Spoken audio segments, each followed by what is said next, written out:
Mateo 16. Vamos a leer del versículo 13 al 20, hermanos. Viniendo Jesús a la región de Cesarea de Filipo, preguntó a sus discípulos diciendo: ¿Quién dicen los hombres que es el Hijo del Hombre? Ellos dijeron: unos Juan el Bautista, otros Elías, otros Jeremías o alguno de los profetas. Él les dijo: ¿y vosotros quién decís que soy yo? Respondiendo Simón Pedro dijo: tú eres el Cristo, el Hijo del Dios viviente. Entonces le respondió Jesús: bienaventurado eres, Simón, hijo de Jonás, porque no te lo reveló carne ni sangre, sino mi Padre que está en los cielos. Yo también te digo que tú eres Pedro, y sobre esta roca edificaré mi iglesia, y las puertas de Hades no prevalecerán contra ella. Y a ti te daré las llaves del reino de los cielos, y todo lo que ates en la tierra será atado en el cielo, y todo lo que desatares en la tierra será desatado en el cielo. Hay algunas preguntas que requieren respuestas, hermanos. Yo creo que nosotros por tiempo hablamos de lo espiritual, pero realmente se conoce tan poco, o conocemos tan poco de lo que es espiritual. Y cuando leemos este pasaje podría parecer algo muy místico, como presentar la vida cristiana como para iluminados, por lo que está diciendo aquí el Señor: te lo reveló mi Padre que está en los cielos. Pero hablar, hermanos, del conocimiento, hemos estado ahorita enterándonos que lo espiritual está siendo tomado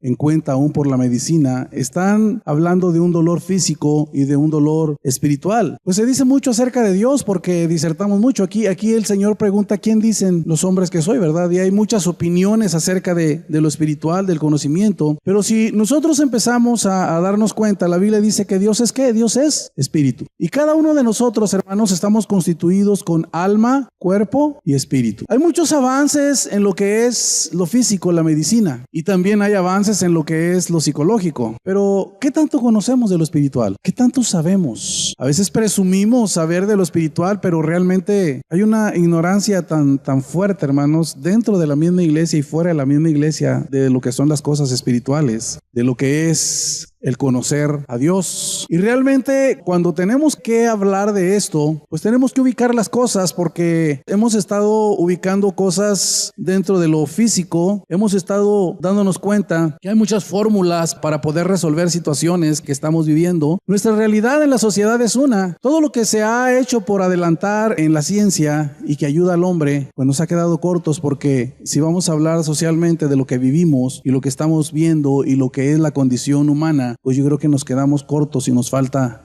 mucho. ¿Dónde están las respuestas? ¿Dónde podríamos encontrar respuestas a tanta pregunta que hay? ¿Cómo podríamos acercarnos a Dios? Dios es espíritu. ¿Cómo podríamos conocerlo? ¿Qué soluciones tiene Dios para la condición que hay en la situación del hombre, en la condición del hombre? ¿Qué podríamos decir? ¿Podríamos oír mucho de Dios? ¿Podríamos entender la Biblia? ¿Podríamos estudiar teología, tener muchas doctrinas, pero realmente, ¿cómo conocer a Dios? Fuera de las demandas sociales que tenemos, de los esquemas religiosos, porque todo lo que hemos visto no ha sido suficiente para llenar una necesidad en el hombre. Los problemas que enfrentamos son serios, y esto va de mal en peor. Nuestras emociones se encuentran afectadas, de pronto nos encontramos fraccionados, nuestra vida está fastidiada. Son muchos detalles los que nos toca vivir. Las preguntas que nos hacemos es: ¿quién es el pueblo más feliz, hermanos? Voltéense a ver las caras. ¿Quién es el pueblo más satisfecho y más realizado y más completo? Y nos vamos a dar cuenta, hermanos, que nos faltan respuestas a la condición y a la situación en la que vivimos. Allá afuera puede ser gente que diga: yo estoy realizado, realizada, yo estoy completo, pero las cosas son cíclicas y nosotros tenemos que encontrar en realidad una respuesta. Tenemos que dar una respuesta a las preguntas que se hacen. Y este pasaje nos habla de varias preguntas, y la primera pregunta que hizo el Señor dijo: ¿quién dicen los hombres que es el Hijo del Hombre? La palabra hijo de hombre tiene una connotación en el libro de Daniel, y para los judíos era algo muy familiar porque se referían al Mesías libertador. ¿Quién dicen los hombres que soy? ¿Cuántas opiniones tenemos acerca de Dios? ¿Cuántas opiniones tenemos acerca de Cristo? Muchas. En este pasaje vemos tres grupos. El primero de ellos, pues, hablaban de Jesucristo como un endemoniado.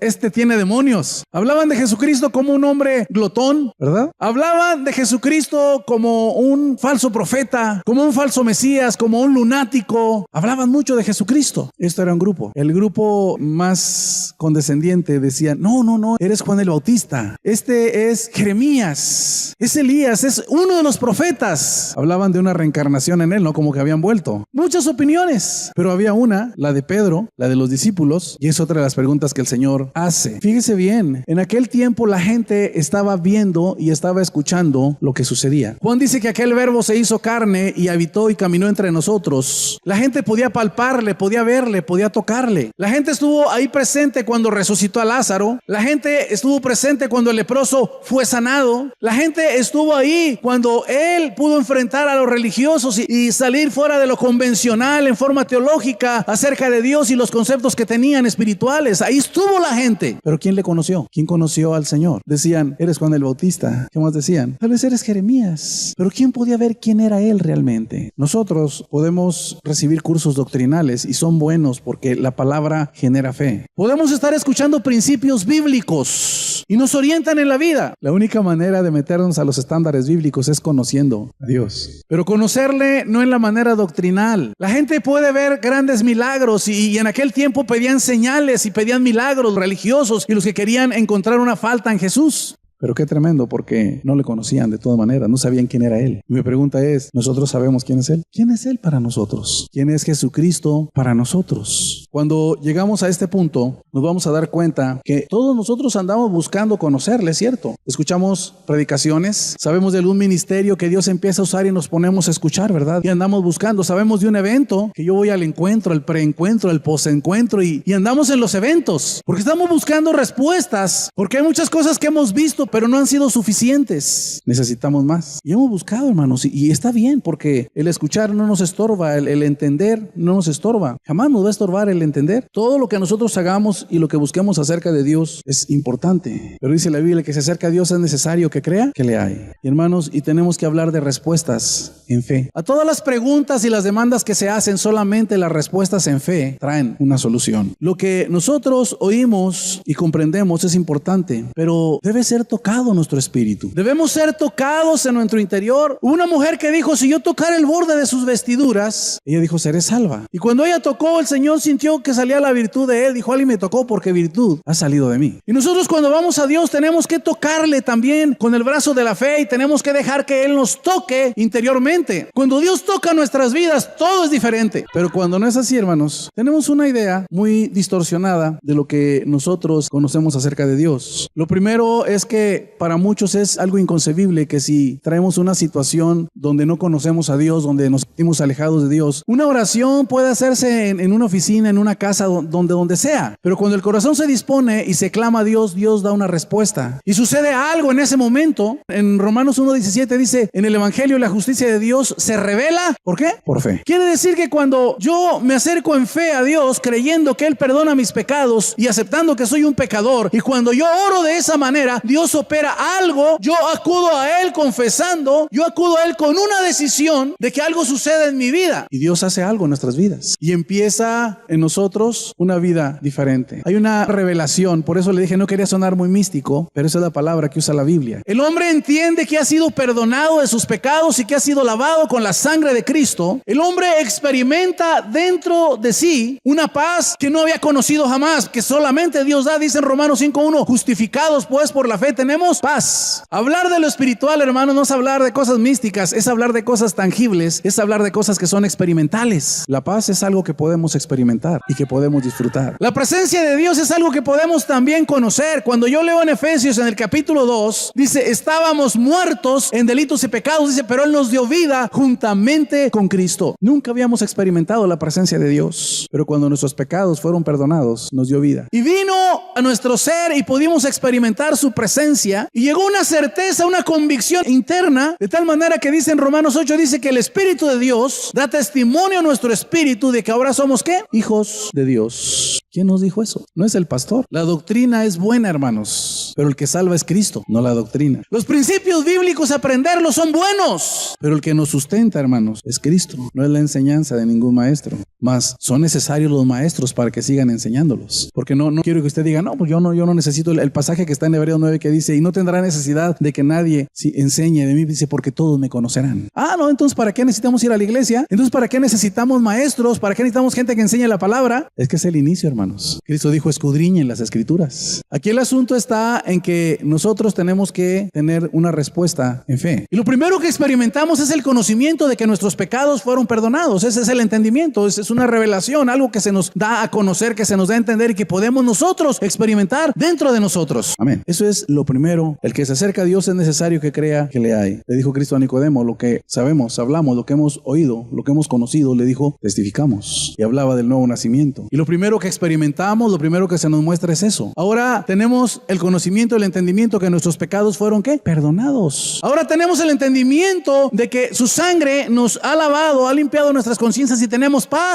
De que nos ha metido a la justicia de Dios. De que éramos culpables, pero Jesucristo, por su obra en la cruz del Calvario, ahora nos declara justos a través de la fe. Tenemos la certeza de que ahora somos sus hijos y que Él está haciendo morada, que Él vive dentro de nosotros. Dice en Efesios 3:17, para que habite Cristo por la fe en vuestros corazones. Amén. Necesitamos de ese conocimiento. Es el primero, hermanos. ¿Quién dicen los hombres que somos? ¿Qué es Él? ¿Quiénes somos nosotros en el Señor? ¿Quién es usted? Yo hacía estas preguntas la semana pasada. ¿Por qué cuando tenemos un conflicto lo buscamos fuera y no nos damos cuenta que el que está viviendo y morando en nosotros es más poderoso que el que está en el mundo? Hay muchas preguntas que se hacen, pero solamente la respuesta en fe puede satisfacer las preguntas que se hacen. La primera pregunta es, ¿quién dicen los hombres que es el Hijo del Hombre? La segunda pregunta es, ¿y ustedes quién dicen que soy? ¿Quién dicen que soy? Y aquí hay una respuesta que Pedro mismo yo creo que se sorprendió. Cuando hay una revelación, hermanos, nosotros vamos de poder en poder, vamos de gloria en gloria. Muchas situaciones que nosotros pensamos que ya una vez que somos salvos ya ahí quedó todo. ¿Cuál es nuestra realidad? ¿Por qué somos tan débiles? ¿Por qué no vemos la manifestación del poder? ¿Por qué nos sentimos tan desdichados en ocasiones? ¿Por qué batallamos tanto para vivir una vida plena? Cristo dijo, yo vine para que tengan vida. ¿Cómo? Yo veo que Pedro recibe una revelación y uno dice, ya la tiene hecha. No, hermano. En el versículo 23 de ese capítulo le dice Cristo, apártate de mí, Satanás.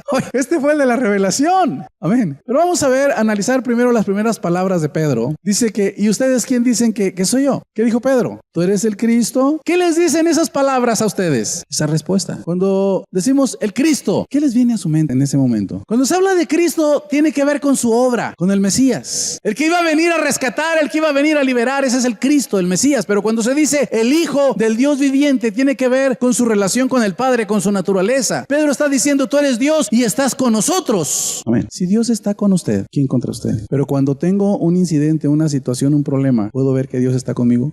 Fíjese lo que le estoy diciendo. Dijo el salmista, aunque un ejército acampe en derredor de mí, no temerá mi corazón. ¿Cuántos sentimientos encontrados tenemos? ¿No está Dios ahí? ¿Y qué está pasando? Tenemos un Pedro que habla y el Señor le dice, eres bienaventurado porque no te lo reveló ni carne ni sangre, sino mi Padre que está en los cielos. Fíjese, una revelación directa de Dios. Amén. Pero al rato estaba fallando ahí, estaba, no ten compasión. O sea, no entendía la obra del Cristo, del Mesías, y él estaba diciendo, no ten compasión, no vayas, pero dice, quítate de aquí, Satanás. No quería que Cristo realizara su obra que tenía que ver con la cruz del Calvario, con entregar su vida. Él entendió que era el Cristo y sabía que él tenía una obra específica, entendió que era el Hijo de Dios, que era Dios. ¿Me entiende? Cuando Dios nos muestra algo, hermanos, entramos en una crisis, porque Dios no nos quita la voluntad. ¿Quiere ir conmigo a Efesios capítulo 1:18? Tiene dos oraciones que Pablo hace, hermanos, por los de Éfeso. Esta es la primera. Vamos al 17 primero. Dice, para que el Dios de nuestro Señor Jesucristo, el Padre de gloria, os dé espíritu de ¿qué? Sabiduría. ¿Y qué más? Dice, alumbrando los ojos de vuestro entendimiento para que sepáis cuál es la esperanza a la que Él os ha llamado. Amén. Y cuáles las riquezas de su gloria, de su herencia para con los santos. Los efesios ya habían conocido la salvación. Los efesios ya habían conocido que ellos eran perdonados, que ahora Cristo estaba en ellos, que ellos estaban en Cristo, que Cristo había hecho una obra, que todo estaba completo, que ya no había más por hacer. Pero ahora está pidiendo Pablo que ellos tengan sabiduría. ¿Por qué es importante la sabiduría? Es la oración de Pablo. Amén. ¿Por qué era importante? Fíjese bien. bien, la sabiduría nos ayuda a comprender la labor de Dios. La revelación nos ayuda a comprender lo que Dios ya hizo. Nosotros estamos esperando que Dios haga más. Todo lo que Cristo hizo ya está concluido, hermanos. Él dijo en la cruz, consumado es. Ya nos dio toda bendición. Cristo ya venció la muerte, ya venció a Satanás. Cristo venció el pecado. Amén. ¿Qué más tiene que hacer ahora? Ahora está a la diestra nada más, a la diestra del Padre. Pero nosotros tenemos que buscar que ese entendimiento se abra. Y aquí Pedro no tenía la sabiduría de lo que Dios estaba obrando. Y ahí está hablándole, diciéndole, no lo hagas, no lo hagas. O sea que no solamente es necesario la revelación, también necesitamos la sabiduría. Saber cómo Dios está obrando. Sí, a veces sí podemos distinguir lo que Dios está haciendo, pero hay otra cosa. A veces no sabemos todos los recursos que ya llevamos dentro. Tenemos la vida de Dios dentro de nosotros. Tenemos la vida de Cristo dentro de nosotros. El Espíritu Santo ahora ha hecho morada en nosotros. Pero nada más quiero que entienda, la vida del que está morando dentro de nosotros es una vida incontenible. Amén. Entonces la pregunta es, ¿qué está pasando con nosotros? El apóstol Pablo está pidiendo revelación, está pidiendo sabiduría. Había tres cosas que él quería que se entendieran, hermanos. La primera de ellas dice, es la esperanza de nuestro llamamiento. ¿Me está oyendo esto? ¿Qué le dice esta palabra a usted? Hay un llamamiento para cada uno de nosotros. Nosotros pensamos que venimos y somos salvos ya y estamos aquí para ir al cielo. Dios no nos salvó para eso, hermanos. Estamos entendiendo, ¿me está entendiendo? Batallé mucho con esto. Dios no nos salvó para eso. Nuestra revelación, nuestro entendimiento ha llegado hasta ahí y ahí nos hemos quedado, hermanos. Y estamos aquí porque vamos al cielo, pero ¿cuál es nuestro llamamiento? Pablo está orando que tengamos sabiduría y revelación porque hay un llamamiento. Dios le ha placido, hermanos, escoger lo necio, lo vil, lo menospreciado para avergonzar a lo sabio. Y estamos aquí para manifestar, dice que estamos para alabanza de su gloria. Estamos aquí para manifestar la vida de Dios. Dios se ha propuesto ser formado en nosotros. Él quiere que la vida de su Hijo sea plasmada, sea en nosotros y sea dada a conocer. Tenemos un llamado, hermanos. Y cuando nosotros somos conscientes de la condición nuestra, porque Dios nos ha escogido según el puro afecto de su voluntad. Y cuando nos vemos a nosotros, hermanos, nos vemos tan faltos. Pero eso es otra cosa. A veces que nuestro entendimiento no llega hasta allá, hermanos. Pero yo creo que Dios empieza cuando nos lleva a la cruz del Calvario. ¿Qué es lo que vemos primero, hermanos? Nuestra condición perdida, hermanos. Cuando Dios no trata ese entendimiento, hermano, usted está aquí por mucho tiempo y estoy hablando del inicio y no tenemos conciencia del pecado que hay en nosotros y de la consecuencia del pecado. Amén. El apóstol Pablo fue consciente de ello y decía, en mí está el mal. Y fue el que dijo de los pecadores. Pero ese entendimiento, hermano, nos baja el orgullo, nos baja el juzgar a los demás, nos baja el regresar también un puñetazo cuando nos lo dan, nos baja la guardia. Porque cuando usted ve su condición también puede darse cuenta, cuando usted se mueve en fe, de la gracia de Dios. Dice, porque por gracia, y esto éramos nosotros, dice, porque estábamos muertos. Amén. Y el apóstol Pablo, cuando está hablando de su llamamiento, cuando habla, hermanos, de lo que es en el Señor, él habla mucho de la condición nuestra, de lo que somos en realidad. Él habla de la suficiencia que hay ahora en Cristo, la esperanza de ese llamamiento. ¿Qué esperamos? ¿A qué nos llamó? La segunda cosa es, dice, las riquezas de nuestra herencia. ¿Cuál es su herencia, hermanos? El mundo todo lo ve a través del éxito. ¿Cuál es nuestra herencia? Ahí por ahí muchos van y agarran Josué 1:3, dice, y todo lo que pisara la planta de tu pie será tuyo. Por ahí un muchacho llega y le pisa a la muchacha el zapato y dice, ya. Otros van a una agencia y ven que está el carro por ahí y llegan y le hacen al carro, lo que pisare será mío. El de la agencia, ¿usted qué trae, señor? ¿Usted qué traen? ¿Por qué está poniéndole el pie arriba? No, es que lo que pisare la planta de tu pie será tuyo. ¿Así funciona esto? ¿Cuáles son nuestras riquezas? ¿Cuál es nuestra herencia? No, hermana, más que la salvación. Es el dueño de la salvación. Nuestra herencia es Cristo en nosotros y nosotros somos la herencia de Él. ¿Me entiende? Si tenemos a Cristo en nosotros, dice que Él nos bendijo con toda bendición en Cristo Jesús, en los lugares celestiales. Si tengo a Cristo, tengo todo. Nosotros a veces oramos y decimos, Señor, dame más poder para no pecar. Señor, dame más poder para no ser como soy. Dame más poder para tener más paciencia. Es una oración bien errada esa, hermanos, porque ya nos fue dado todo en Cristo. Tenemos una herencia, tenemos un poder. Y la tercera cosa es, dice, y la supereminente grandeza de su poder que operó en Cristo resucitándole de los muertos. La cruz trató con nuestra naturaleza caída, hermanos. Y la resurrección está tratando con la muerte y nuestro crecimiento, hermanos, y nuestra obra. ¿Me entiende? Y nosotros en este tiempo, hermano, cuando nosotros queremos entender que la vida de Cristo está en nosotros, no es algo que usted lo va a agarrar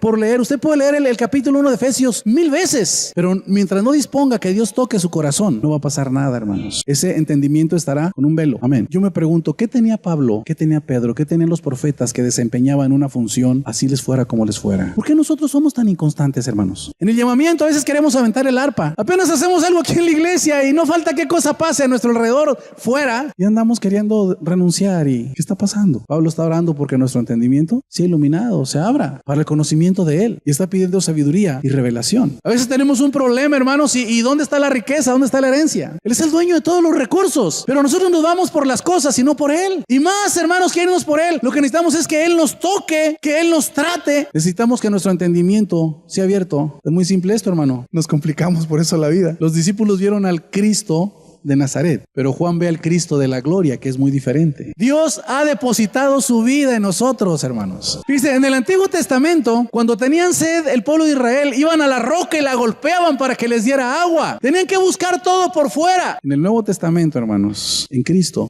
dijo, el que bebiera de esta agua no tendrá sed jamás. Y de su interior, ¿qué dice? Bueno, una era el agua natural, pero ahora Cristo está hablando de lo espiritual, está hablando, y lo espiritual tiene trascendencia, hermanos, en el alma, en lo emocional, tiene trascendencia en el cuerpo. Cuando tenemos un conflicto, hermanos, y no aceptamos que tenemos un conflicto, nos fraccionamos. ¿Por qué nos fraccionamos? Miren, nos enfermamos. Porque no queremos clamar, no queremos reconocer que hay un área donde no está operando su poder. Y no nos acomodamos al Señor. Y podemos escuchar predicaciones y predicaciones y predicaciones. Pero estamos aferrados a aquello. Estamos fraccionados, hermanos, en nuestra manera, en nuestra vida. Nos fraccionamos con quien convivimos. Nos fraccionamos en lo que hacemos. No nos sentimos satisfechos, no nos sentimos completos. Esto es un fastidio. Esto es un tedio. Lo peor es que se lo cargamos a los demás, porque todo lo que está pasando está fuera de nosotros y afecta a lo que está dentro. Andamos buscando golpear la roca para que pueda saciarnos la sed acá afuera. Queremos que cambie el mundo, cuando dentro de nosotros está una vida que no tiene límites, la vida de Cristo. Cuando Dios abre nuestro entendimiento, dice, clama a mí y yo te responderé y te enseñaré cosas grandes y dificultosas que tú no conoces. Yo creo que cuando clamamos a Dios por respuestas, Él abre nuestros entendimientos, hermanos, y podemos ver las riquezas, podemos entender el llamado, podemos entender la supereminente grandeza de su poder. No andamos en sub y baja, pero aún así, hermano, cuando Dios nos muestra algo, requerimos de la sabiduría para saber cómo está obrando Dios. Hay una crisis, le decía hace un momento, cuando Dios nos muestra, porque la voluntad, pues Dios no la obliga. Dios no nos quita la personalidad ni la voluntad. Tendremos que hacer, yo creo que es como el publicano que le decimos, Señor, sé propicio a mí. Sé esto,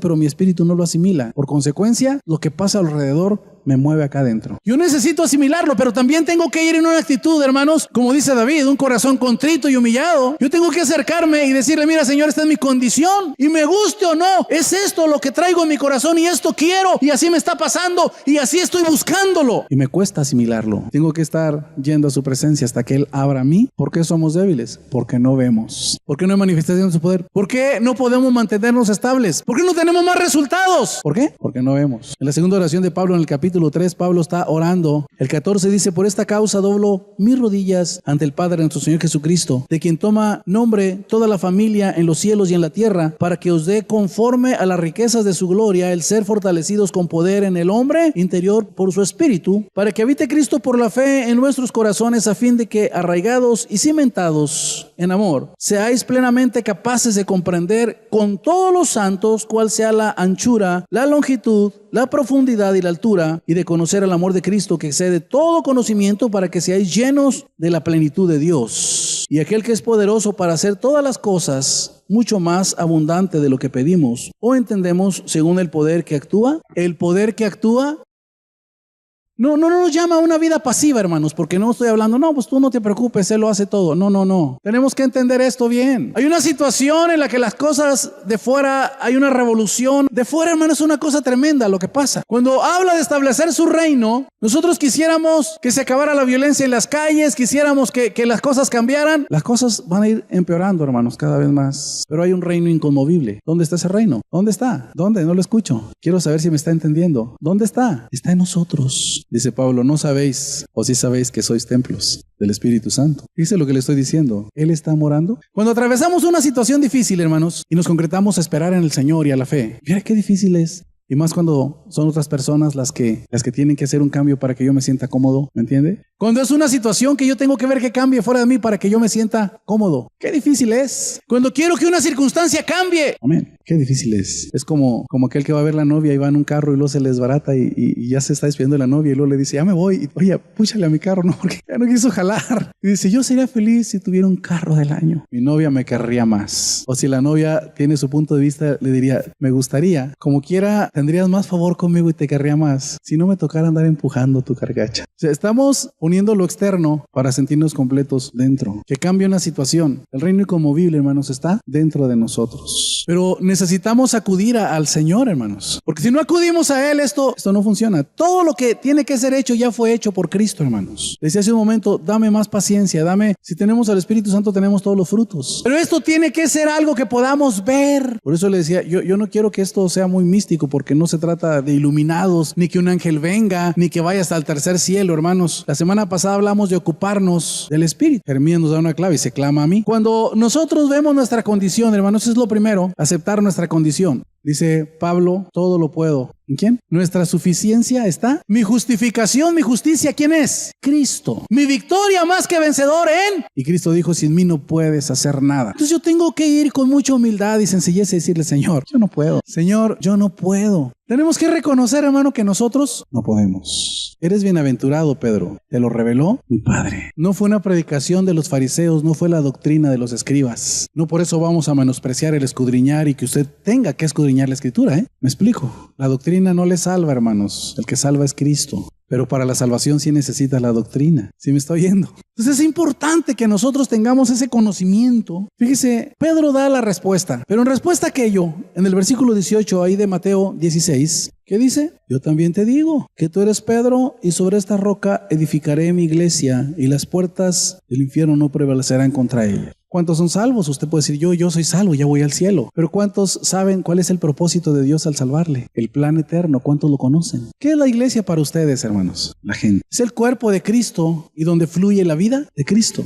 Y donde Cristo es la cabeza. Pero yo creo que también tenemos que orar que Dios abra nuestro entendimiento. Porque esto parece un club social, ¿sí? O lo hacemos un lugar de beneficencia si queremos darle ese rumbo. Amén. Hay gente que ve la iglesia como la beneficencia. Hay gente que viene y pide por un enfermo. Oiga, necesito que me ayuden económicamente. Oiga, quieren la manifestación de obras, pero no quieren nada con el Señor de la iglesia. Y nosotros al estar aquí también, nosotros tenemos una idea muy propia. Ahora sí diríamos, ¿y quién dicen ustedes que es la iglesia, hermanos?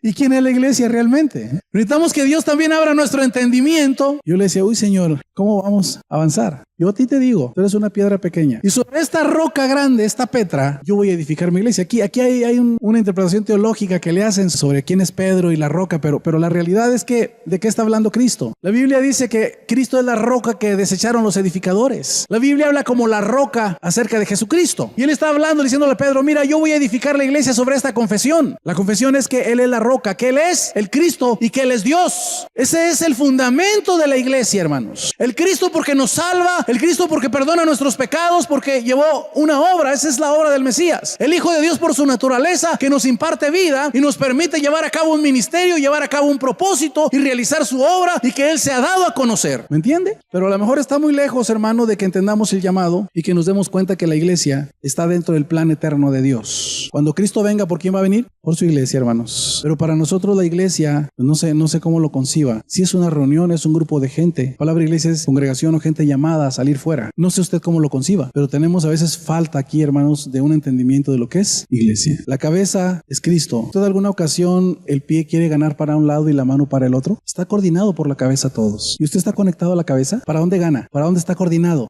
O sea, esto que le estoy diciendo, hermano, a lo mejor usted lo entiende a su manera. ¿Quién dice usted que es la iglesia? Es el grupo de gente que está aquí. Es gente que tiene tantas faltas o más que yo, ¿verdad? Hay gente que se da baños de perfección. Dice, yo soy mejor que los que no salen del culto. Se portan más feyitos los que están ahí, o los que tienen más disposición de acercarse. Bueno, el que se acerca tiene la esperanza de que Dios trate y le toque y abra el entendimiento y se dé cuenta que la vida que está dentro de él ahora tiene que manifestarse, tiene que fluir, y que los frutos del Espíritu que ya está ahí también tiene que manifestarse, tiene que fluir y dar esos frutos. Aquí el asunto es conectarse, permanecer conectado. El entendimiento, el conocimiento de Dios empieza a fluir, hermano. Pablo está orando porque en Éfeso se les abriera el entendimiento, fueron iluminados. ¿Me entiende? Pero aquel que no acude, que no está aquí hay textos que a veces nosotros sacamos fuera de contexto. Por un lado dice, la Biblia dice, porque Dios es el que produce en nosotros tanto el querer como el hacer por su buena voluntad. Amén. ¿Y qué decimos? Si no lo siento, que al cabo la Biblia dice. Y por otro lado en Hebreos 25 dice, y no dejando de reunirse como muchos tienen por costumbre. Ah, caray. Entonces, ¿a quién le hacemos caso de la Biblia? Pablo se contradice. En Romanos me dice una cosa y en Filipenses me dice otra. Pero ¿por qué no lee el contexto, hermanos, cuando él dice que él produce el querer como el hacer? ¿Por qué no lee el versículo anterior? Dice, ocupaos de vuestra salvación, entre tanto voy. El que se ocupa del espíritu, de las cosas espirituales, tiene un fruto, tiene un entendimiento, tiene un conocimiento. Amén. Pero el que no, pues no, hermano. Entonces hay una contradicción aquí, ¿verdad? ¿Voy o no voy? ¿Voy cuando sienta o cómo es esto? Cuando nuestro entendimiento sea abierto. Hay gente que aquí puede escuchar mucho tiempo mensajes y traer buenos oradores y tener los mejores programas, muy buena alabanza, todo lo que usted quiera. Pero mientras no deje que Cristo se acerque a usted y le toque y le trate. Amén. Otros grupos, en las promesas que les hacen, ellos fundan toda su esperanza. Nosotros tenemos a Cristo. Pero como tenemos tanto conocimiento y nos habla de la gracia, de la libertad, pues hacemos lo que queremos, ¿verdad? Amén. Y cuando se trata de esto, hermanos, hay una convocatoria. Dice, donde están 2 o 3 ¿congregados en qué? Yo no sé por qué cuando el comisariado ejidal, hermanos, o una junta de escuela los convoca en el nombre de la escuela, en el nombre del ejido, no fallan. Tal vez porque les cobran, ¿verdad? Pero está la convocatoria en el nombre de algo. Y aquí en Mateo 18 dice que hay una convocatoria en el nombre de ¿quién? Una vez allá en Escobedo estábamos con unos ancianitos, nos invitaron a cenar y pues estábamos a plática y no acudíamos a la mesa pronto hasta que fue el hermano me dice, en el nombre de Jesús, que se vengan a cenar. Ah, no, sí, hermano, está bien. O sea, nos convocó en el nombre de Jesús. ¿Y qué dice la Biblia acerca del nombre de Jesús? Se doble toda rodilla, toda lengua confiese que Jesús es el Señor. Pero hay eso, hermanos, nuestro entendimiento se ha abierto a esa verdad del nombre de Jesús. Creo que por eso a veces nosotros tenemos una enfermedad en el nombre de Jesús y no pasa nada, hermano. Si no tenemos el entendimiento o queremos que alguien sane cuando el propósito de Dios no es sanarlo, no tenemos la sabiduría, no entendemos la riqueza, no entendemos el poder, cómo está obrando, hermanos. Amén. Así es que cada uno de nosotros tenemos que buscar que ese entendimiento se abra, que la iglesia, si estamos sujetos al cuerpo, se nos convoca en el nombre de Jesús, pero para nosotros como la iglesia no tiene un sentido y no se ha abierto nuestro entendimiento a la vida corporativa como iglesia. Si eso nos pasara en nuestros miembros, en nuestro cuerpo, hermanos, ¿ustedes podrían hacer todo sin usar las manos? Cálmese, cuando vaya al baño, ¿cómo hace? ¿Cómo le haría? ¿Ustedes podrían, hermanos, sin usar los ojos, la vista? ¿Cuántos de ustedes han mutilado el cuerpo de Cristo, hermanos? De que hay un lugar de usted y hay una función de usted, pero no nos cae el 20 todavía. O sea, es una cosa opcional. Tú eres Pedro, sobre la revelación que te di, que soy yo la roca, voy a edificar mi iglesia. Y la iglesia se edifica sobre esta declaración. Él es el Cristo, Él es el Mesías, el que salva, el que venció el pecado, el que llevó a cabo una obra para perdonar nuestros pecados y rescatar y liberar al hombre de la condenación. Pero es el Hijo de Dios que nos imparte su vida y que resucitó y que venció la muerte y que ahora está siendo formado en nosotros, está creciendo en nosotros, pero que necesitamos que Dios abra nuestro entendimiento. Amén, hermanos. Romanos capítulo 8, versículo 19. Dice, porque el anhelo ardiente de la creación es el aguardar la manifestación de los hijos. No más con eso quiero. ¿Qué espera la creación? ¿Quiénes son los hijos de Dios? ¿Cómo espera la creación que se manifiesten? Les decía hace un momento, somos el pueblo feliz, somos el pueblo realizado, pero estamos buscándolo por fuera, cuando la vida que está dentro de nosotros somos tan ajenos a ello. Cuando todos los recursos del universo, hermano, y la provisión, el dueño de todas las cosas, el que hizo todas las cosas, está morando dentro. No quiero ser místico, hermano, pero yo creo que Dios nos va mostrando, así como nos reveló, nos mostró que perdonó nuestros pecados y pudimos experimentar paz y gozo, pudimos experimentar su presencia, la convicción de que somos hijos. Ahora también Él nos da una convicción de que Él nos sustenta. Nuestras vidas no tienen que ser como son. No tenemos que andar, hermano, que todo lo que pasa a nuestro alrededor tenga que estar gobernando nuestras vidas. La creación gime porque quiere que los hijos de Dios se manifiesten. Y la manifestación de los hijos de Dios tiene que ser a través de la vida de Cristo obrando en nosotros. Tiene que ser a través del señorío, a través del gobierno de Él, establecer su reino dentro de nosotros. Y cuando eso sucede, la iglesia empieza a levantarse como el gigante dormido y las puertas del infierno no se resisten. Pero cuando no es así, andamos amedrentados, estamos desanimados, hay temor, nos esclaviza el orgullo, nos esclaviza la terquedad, los temores, los resentimientos. Metemos a veces mucha psicología, hermanos, para la iglesia. Ahí está terapeutas ya, ¿verdad? Cristianos. Y mezclamos a Freud con la palabra y hacemos un cóctel y tenemos cristianos mixtos, en ratos espirituales y en ratos almáticos. Cuando meterse al alma es meterse a la carne, hermano, al hombre natural. Y hay una esclavitud tan terrible, hermanos. Lo único que necesitamos es ir con toda sencillez y humildad, decirle: Dios, no entiendo, tengo una vida inagotable, una vida inquebrantable que está dentro de mí. Amén. Aquella anécdota muy gastada de aquel que se fue a Estados Unidos y ya llegó hablando supuestamente inglés en una semana y le dieron una tole y le meneaba y le soplaba. ¿Y esto qué es, sir? Dijo. ¡Esa tole! ¿Ya se te olvidó? Oh, sí, le dijeron, pero el meneadito y eso sí no se te olvidó, ¿verdad? Eso sí no. Tal vez usted diga, ¿y esto que al estar al hermano nos sacó de onda? ¿Qué trae? Créame que he sufrido para hablarle de esto, como no tiene una idea. ¿Me entiende? ¿Sabe una cosa? Lo que no pasamos por alto es cómo nos sentimos. Nos sentimos mal. Que Dios nos dio una conciencia de nuestra condición de pecadores, hermanos, para que clamemos, para que nos aferremos a su gracia. Que Dios nos dio una conciencia, hermano, que Dios abra nuestro entendimiento de que quién está morando dentro de nosotros, para que nada de lo que hay fuera, hermanos, nos robe. Porque dice el castigo de nuestra paz y Él no está viendo el fruto de su aflicción, porque todo nos roba, porque estamos tan ciegos, hermano, a lo que hay dentro de nosotros. Y la ceguera viene por la altivez, la ceguera viene por la terquedad. Hay esclavitud en nuestros corazones, ¿me entiende? Por eso llega, hermanos. Amén. Que pueda abrir nuestro entendimiento y entendamos lo que es el propósito como iglesia. No importa, hermano, en qué sirvamos aquí en la iglesia, hasta limpiando las bancas, pero que yo pueda sentirme completo porque es la parte que Dios me ha dado en el cuerpo de Cristo. ¿Me entiende? La creación está gimiendo porque quiere que los hijos de Dios se muestren, que la gente pueda vernos estables. Estos muchachos tienen que ver su condición. Cada uno tenemos que ver nuestra condición. Pero si esto es un club social, hermano, si estamos viendo a ver qué novedades trae el pastor o de qué nos habla diferente, o qué predicador hay esto me agrada, ¿qué? O sea, tenemos los recursos dentro, tenemos la vida de Cristo dentro. La gente espera ver, hermano, la manifestación de los hijos de Dios. La gente espera ver que nosotros manifestemos al Cristo de la gloria que está morando en nosotros. Pablo dijo, ya no vivo yo, Cristo. Juan decía, me conviene a mí menguar y a él crecer. Es importante esto, hermano. No es del que quiere, no es del que corre, hermanos. Si alguien tiene la habilidad para hacer algo, hermanos, en el Señor, cuando lo va a hacer, pues ora y dice, sí, Señor, yo tengo la habilidad. Siempre he sido bueno para hablar o he sido bueno para hacer esta manualidad. No tiene ningún problema. Pero si alguien no tiene la habilidad, tiene que ponerse a orar y decirle, Dios, yo no puedo hacerlo. Yo te necesito a ti, Señor. Necesito que tú me des la habilidad, necesito que tú me des la gracia, necesito que tú me des la manera de poder hacer esto. ¿Entiende? Y entonces la vida de Dios empieza a operar en nosotros. Y aquello se hace porque es su parte en el cuerpo de Cristo. Y va a ser efectivo. Si es nuestra habilidad, bueno, vamos a llevar el talento y a consagrárselo, Señor. Aquí está, te lo entrego. Ahora permite que lo que yo haga, lo haga a través de ti. A través de ti. A través de ti.